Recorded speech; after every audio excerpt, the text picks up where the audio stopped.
have a question. This is maybe a thought of the day, maybe not thought of the day. It's more of a question. And this is a question I really would love you to engage with and maybe struggle with like I'm struggling with it. The other day, Sunday, was in church and we're singing to the Lord. And right before, we have the time of worship they call, hey, let's worship God together. And I think we put a lot of effort into that. And it's good that we do come and sing. We sing praises to God.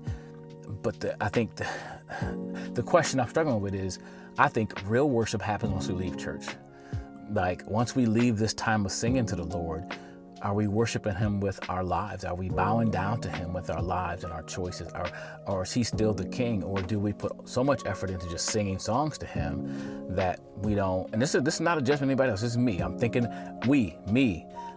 Is that like, okay, I did that, now let me go live the rest of my life. I did my time, I sung to the Lord, I didn't listen to the preacher, but I sang to the Lord and God knows my heart, and now I'm go off and live my life the rest of the way I want to live my life. And that's just something I have to really think about.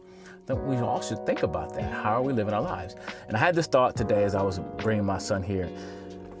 Praise and worship. I think maybe praise is when we sing to God, and worship is how we live. This is a thought. I'm wrestling with that. Praise, we're praising you, God. We're singing how great you are. And then worship would be how we are living our lives every day, that we're laying our lives down before his. As it says in Galatians chapter 2, the life I now live, I live by faith in the Son of God who loved me and gave himself for me. So it's not about me. He says, I'm crucified with Christ. It's no longer I who live, but the life that I now live, I live by faith in the Son of God who raised me and gave himself for me. It says something like that, I promise.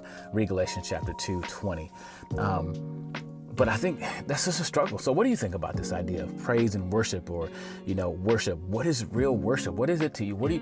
How do you look at this idea of worship? And I really, this thought came to my mind. Praise is what we do when we sing. Worship is what we do when we live. So we praise when we're together. We praise God through singing. We worship God through our living. So what do you think about that? Let me know your thoughts. And I want to know what you think.